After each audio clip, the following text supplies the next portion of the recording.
మీ ఎలాంటి వ్యాపార ప్రకటనలకైనా వెంటనే మా ఛానల్ సంప్రదించండి. 2025వ సంవత్సరం అక్టోబర్ నెల మీనరాశి ఫలితాలు. ఈ మీనరాశిలో శని ఉన్నాడు. ఈ మీనరాశికి 2 సంవత్సరాల 6 మాసాల నుండి ఏలినాటి శని జరుగుతోంది. అయితే నేను మీనరాశి అని చెబుతున్నాను. మీనరాశి అంటే మీ జన్మ నక్షత్రాన్ని బట్టి వచ్చేదే మీనరాశి. అట్లా కాకుండా వేరుగా వచ్చేది మీనరాశి కాదు. ఏదో పిలిచిన పేరుని బట్టో బుజ్జో బుల్లో లేకపోతే చిన్నో ఇట్లాంటి పేర్లు వచ్చినప్పుడు పెడతారు. ఆ చిన్ని బుల్లి అవే జన్మ నక్షత్రాన్ని బట్టి పెట్టినవి కాదు. వాళ్ళు ముద్దెక్కువయ్యి చిన్ని అందరిలో చిన్నవాడైతే చిన్ని అంటారు, లేకపోతే అందరిలో బుల్లోడైతే బుల్లి అంటారు. ఇట్లాంటి పేర్లు. తర్వాత ఈ పేర్లు కాదు, మీ డేట్ ఆఫ్ బర్త్ ద్వారా జన్మ నక్షత్రాన్ని బట్టి వచ్చే పేరే రాశి అవుతుంది. అట్లా రాశి కాకుండా అయితే ఇంకోటి చెబుతున్నా, దీంట్లో కొంతైనా దోషం ఉంటుంది. ఎందుకంటే మరి 3 రకాలుగా చూడాలి. 3 రకాలుగా చూస్తే మాత్రం ఇప్పుడు శని మీకు బాగా లేదు అనే చెప్పాలి. కానీ జన్మ నక్షత్ర రీత్యా ఈ మీనరాశికి ఎట్లా ఉంది చూడటం చాలా అవసరం. తర్వాత ఈ మీనరాశి వాళ్ళు, మీనరాశి ఎవరు? మరి మీనం అనగా చేప, విష్ణుమూర్తికి సంబంధించినటువంటి రాశి. వీళ్ళు విష్ణుమూర్తిని పూజించాలి. కలువ పూలతో విష్ణుమూర్తిని పూజించండి. చేతనైతే విష్ణు సహస్రం పారాయణ చేయండి. మరి అమ్మవారు కూడా సాక్షాత్ శ్రీ మహావిష్ణువే. పార్వతి అమ్మవారు శ్రీ మహావిష్ణువే. మరి అమ్మవారికి అన్నగారు ఎవరు? శ్రీ మహావిష్ణువు. మరి శ్రీ మహావిష్ణువు భార్య లక్ష్మికి అన్నగారెవరు? ఈశ్వరుడు. కాబట్టి వాళ్ళిద్దరిలో తేడా లేదు. ఆదిశక్తి 3 కుప్పలుగా చేసి ఉద్భవింపజేసింది. లక్ష్మీ, పార్వతి, సరస్వతి ముగ్గురు కూడా ఒకే రూపంగా చూసుకోవాలి. అదే కాదండి, ఏ మతమైనా, ఏ మతానికి సంబంధించిన ఏ దేవుడైనా దేవుడుగానే అనుకోవాలి. కాదండి, నా దేవుడు చాలా గొప్పవాడు, నీ దేవుడు చాలా తక్కువవాడు, శిలువ వేశారు, అక్కడ ఏలాడదీశారు, మరి నీ దేవుడిని ఎందుకు ఏలాడదీశారయ్యా అని అడిగేవాడు కొంతమంది ఉన్నారు. ఏమయ్యా, మీ హిందూ మతంలో కృష్ణుడికి 16,000 మంది గోపికలు ఏందయ్యా, ఇంతమంది పిల్లలు దేవుడికి కావాల్సి వచ్చారా అని అడుగుతారు. ఈ విమర్శలు ఎవరు చేసే అర్హత లేదు. ఎందుకంటే ఆ మతం యొక్క పూర్వాపరాలు మొత్తం తెలుసుకుంటే ఎవరు క్రిస్టియన్ మతాన్ని హిందువులు విమర్శించరు, హిందూ మతాన్ని క్రిస్టియన్స్ విమర్శించరు. ఎవరు ఏ మతాన్ని విమర్శించకూడదు. ఆ విమర్శించినట్లయితే నీ మతము, నీ దేవుణ్ణి పూజించిన ఫలితం నీకు రాదు. అట్లాగే క్రిస్టియన్ మతం కావచ్చు, ముస్లిం మతం కావచ్చు, హిందూ మతం కావచ్చు. ఈ మీనరాశి వాళ్ళు నేను అడుగుతున్నాను, ఏ మతమైనా తల్లిని చావగొట్టమనో, తల్లికి అన్నం పెట్టవద్దనో, తల్లిని ఇంట్లోంచి వెళ్ళగొట్టమనో, లేకపోతే వృద్ధాశ్రమాల పాలు చేయమనో, అడవిలో వదిలిపెట్టి రమ్మనో ఏ మతం అన్నా చెప్పిందా? మరి ఏ మతం చెప్పనప్పుడు అన్ని మతాల్లో వాళ్ళు కూడా తీసుకెళ్ళి వృద్ధాశ్రమంలో, అనాథ శరణాలయాల్లో పడేసి, మరి బాగా చదువుకొని విదేశాల్లో ఉద్యోగం చేస్తూ కనీసం వృద్ధాశ్రమంలో పడేసి వాళ్ళు రోగం వచ్చినా డబ్బులు ఖర్చు పెట్టి వైద్యం చేయిస్తారు. కానీ వాళ్ళు నా కొడుకు కావాలి, నా కోడలు కావాలి, నా మనవడు కావాలి, వాళ్ళని తలుచుకొని రోగం పెరిగి చివరికి చస్తే ఫోన్ చేశాయా, మీ అమ్మ పోయింది, లేకపోతే మీ నాన్న చచ్చిపోయినాడు, మరి రాజు అంటే నాకు ఇక్కడ సెలవు దొరకదండి, నేను రావాలంటే 3 రోజులు పడుతుంది. కాబట్టి ఎవరో వాళ్ళు వీడియో పెట్టండి, ఎవరో వాళ్ళు శవాన్ని బారేయండి, నేను చూస్తా. సరే, ఇంతవరకు బాగానే ఉంది. తర్వాత కర్మకు వస్తావా అంటే నాకు సెలవు దొరకదండి, ఎవరో కూలి మనిషిని చేయించి పెట్టి కర్మ చేయించండి. పోనీ ఇల్లు వాకిలు ఉందయ్యా, అది పోనీ ఎవరికైనా ఇస్తా. అమ్మా, అది ఎట్లా ఇస్తాను, అది నాకు కావాల్సిందే. తల్లిదండ్రులు సంపాదించిన సంపాదన నీకు కావాలి. తల్లిదండ్రులు చచ్చినా నీకు సంబంధం లేదు, తల్లిదండ్రులు అడుక్కొని తిన్నా నీకు సంబంధం లేదు. తల్లిదండ్రులు చచ్చిన తర్వాత కర్మ చేసే ఉద్దేశం లేదు. జీవతో వాక్యకరణం, తల్లిదండ్రులు బతుకున్నంత కాలం వాళ్ళు చెప్పినట్లు వినటం, ప్రత్యర్థం భూరి భోజనం, ప్రతి సంవత్సరం వాళ్ళ పేరు మీద కొంతమందికి భోజనం పెట్టడం, గయాయాన్ పిండదానాచ్య, గయకు వెళ్ళి పిండ ప్రదానం చేయటం, త్రిభి పుత్రశ్చ పుత్రత, బతుకున్నంత కాలం అన్నం పెట్టి చచ్చిన తర్వాత ఇవి చేయండి.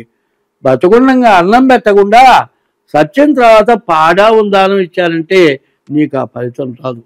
ఈ పాపాలు, ఈ శని దోషాలు మీకు వస్తున్నాయి అంటే మీరు చేసిన పాపం వల్లే వస్తున్నాయి. ఏలినాటి శని దోషం రావటానికి కారకులు ఎవరయ్యా అంటే మీరు కానీ, మీ తల్లిదండ్రులు కానీ, మీ పిల్లలు కానీ చేసిన మహాపాపాల వల్ల ఏలినాటి శని, అష్టమ శని, ఆ టైంలో నష్టాలు రావటం, బతకటానికి మార్గం లేకుండా పోవటం, ఇవన్నీ జరగటానికి కారణం ఏమిటా అంటే మీరు చేసిన పాపమే మిమ్మల్ని హింసిస్తోంది. అది మాత్రం పూర్తిగా తెలుసుకోండి. పశ్చాత్తాపం ప్రాయశ్చిత్తం. ఇది తప్పు చేశాను అనుకుంటే ఆ తప్పు చేసిన తర్వాత మళ్ళీ ఆ తప్పు చేయకుండా ఉండటం, అది పశ్చాత్తాపం. నేను చిన్నపిల్లలై ఉండగా మా ఇల్లు మట్టి నేల, మరి ఫ్లోరింగ్ లేదు, మట్టి నేల పేడబెట్టి అలికేవాళ్ళు. శివుల పుట్టలు ఉండేవి, తేళ్ళు ఆ పుట్టల నుంచి పైకి వచ్చేవి, అది తేళ్ళు ఉండేవి.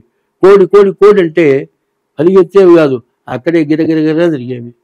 ఆ తేలు కొండకి దారం ముడేసి దాన్ని పోనీయకుండా కొంచెం పోయిన వెనక్కి లాగి దాన్ని హింసించి చివరికి నేను చంపినవాడిని. తర్వాత తెలిసిన తర్వాత ఆ రోజున చేసింది పాపం అని తెలుసుకున్నా. ఇప్పుడు ఇంకా పూర్తిగా తెలుసుకున్నా. ఇప్పుడు ఎయిడ్స్ వ్యాధికి, మరి తర్వాత మరి కరోనా వ్యాధి, ఇట్లాంటి వ్యాధులకి మరి తేలు విషం, పాము విషం రోగాలు తగ్గిస్తోందని పాముల్ని తేలని చంపకుండా బోన్లలో పెంచి దాని విషాన్ని మందు చేసి వాడుతున్నారు. కాబట్టి ఏ జీవరాశి కూడా ఎవరికి అపకారం చేయటం అనేది జరుగుతుంది అనుకోవటం చాలా తప్పు. కాబట్టి ఏ జీవరాశి అయినా సరే పిల్లి ఎలుకని తింటుంది అంటే చచ్చిపోతాను ఆకలింది అన్నప్పుడే పిల్లి ఎలుకని తింటుంది. మనం మాత్రం ఆకలైనా సరే ఎవడన్నా లడ్డు ఇస్తే తింటాం, ఇంకా ఏదైనా మంచి స్వీట్ ఇస్తే తింటాం, ఇట్లాంటివన్నీ మనం ఆశపడతాం. మరి ఈ 84 లక్షల జీవరాశులు కూడా దాని టైముకే అది మైథునం చేస్తాయి. ఇప్పుడు మాత్రం మనం ఏం చేస్తున్నాం, ఒక బాధ్యత ఆటల్లా ఇంకా నలుగురున్నా కూడా మగవాడినే అనుకుంటాడు వీడు, దీనివల్ల నాశనం అయిపోతానని తెలియదు. ఇప్పుడు కూడా స్త్రీ సంపర్కం ఆయుష్ క్షీణాన్ని ఇస్తుంది. ఆ సమయంలో అవసరం కలిగినప్పుడే ఆ సంపర్కం చేయాలి. స్త్రీ సంపర్కం ఎవడైతే ఎక్కువ చేశాడో, పరస్త్రీలని ఎవడైతే హింసించాడో, పరస్త్రీ వ్యామోహంతో భార్యాభర్త తల్లి పిల్లలకు ఎడవడాపారో వాళ్ళ జీవితం మొత్తం ఎన్ని జన్మలకు కూడా వాళ్ళ పాపాలు నశించవు. కాబట్టి ఇది బాగా గ్రహించండి. ఇట్లాంటి పాపాలు మిమ్మల్ని వేధిస్తున్నాయి. దీనికి తగిన దోషాలు పోవటానికి మా దగ్గర రకరకాలైన పూజలు ఉన్నాయి. అటువంటి పూజలు చేయిస్తాం. మీ జాతక చక్రాన్ని బట్టి ఏ దేవుడికి ఏ పూజ చేయాలో చేయిస్తాం. అట్లా మీకు చేయటం వల్ల మీకు ప్రయోజనం కలుగుతుంది. కావాలంటే మా నెంబర్ ఉంది 7801081946. ఈ నెంబరు 6300612441. ఈ 2 నెంబర్లలో ఏ నెంబర్కైనా ఫోన్ చేసి మా జాతకం చెప్పించుకొని మీరు తగినటువంటి ఫలితాలు పొందండి. మరి ఇప్పుడు మేషం నుంచి మీనం వరకు చెబుతున్నాను. దసరా నవరాత్రులు వస్తున్నాయి. నవరాత్రులు నవగ్రహాలు, శరీరంలో నవరంధ్రాలు, ఇవన్నీ కూడా ఈ 9 చాలా ప్రత్యేకమైనవి. అమ్మలగన్నయమ్మ మూలమ్మల మూలపుటమ్మ చాలా పెద్దమ్మ అని అమ్మవారిని మించిన తల్లి ఇంకొకరు లేరు. కాబట్టి అమ్మవారి పూజ చేయించుకోండి. అమ్మవారి పూజ అంటే దసరా నవరాత్రులలోనే అమ్మవారి పూజ చేయించుకోవాలి. తర్వాత ఇప్పుడు కూడా రక్తవర్ణాన్ని కోరుతుంది ఆమె, అంతేగాని బలి వమని కోరటం లేదు ఆమె. బలి ఇవ్వటానికి దానికి తగిన శాక్తేయం అనే పూజలు ఉన్నాయి. ఆ శాక్తేయం చేసేవాళ్ళు బలి ఇస్తారు. దసరా నవరాత్రులలో శివాలయంలో అమ్మవారి పూజ చేసిన చోట ఏ బలి ఇవ్వకూడదు. కనీసం కోడిని కూడా తీసుకొని ప్రదక్షిణం చేసి దాన్ని ఇంటికి తీసుకెళ్ళకూడదు. ఇట్లా చేసినట్లయితే దసరా నవరాత్రులు 10 రోజులు చేసిన పూజ మొత్తం ఈ హింసతో, జీవ హింసతోటి మీ పుణ్యమంతా పోతుంది. కాబట్టి దసరా నవరాత్రులు తర్వాత చివరికి దీపావళి పండుగ వస్తుంది. దీపావళిని దానికి అర్థం ఏంటంటే నరకాసురుడు అనేటువంటి రాక్షసుని అమ్మవారు సంహరించింది. ఆ నరకాసురుడిని సంహరించినందువల్ల ఆ నరకాసురుడు ఒక బ్రాహ్మణ్ణి, ఒక గొర్రె పొట్టేల్ని, ఒక మేక పొట్టేల్ని, తర్వాత ఒక బండెడు అన్నం, ఇట్లా విపరీతమైన ఆహారం రోజుకొకళ్ళు బలి ఆ విధంగా తింటూ ఉంటే అప్పుడు కృష్ణ పరమాత్మని కోరుకుంటే అప్పుడు ఆ నరకాసురుణ్ణి మరి కృష్ణ పరమాత్మ యుద్ధం చేసినప్పుడు ఆ అమ్మవారు కోరిక కోరింది. మరి యుద్ధంలో బండి చక్రవాగితే వేలు పెట్టి నడిపింది. నీ కోరిక తీరుస్తానన్నాడు.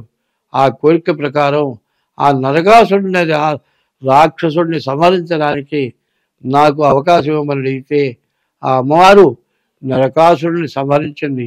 ఈ దసరా నవరాత్రులు పూజ చేసుకొని దీపావళి రోజున నరకాసురుడిని తగలబెట్టి మరి దీపాలు వెలిగించుకొని అందరం దీపం ఎందుకంటే మోక్ష మార్గం కాబట్టి మన పాపాలని నశించిపోవటానికి దీపం జ్యోతి పరబ్రహ్మం, దీపం జ్యోతి పరాయణం, దీపేనా హరదే పాపం, సంధ్యాదీపం సరస్వతి అని ఆ దీపాలు వెలిగించుకొని మన పాపాలని తొలగింప చేసుకుంటానికి పార్వతి అమ్మవారు పరమేశ్వరుడు మనకిచ్చినటువంటి అవకాశం.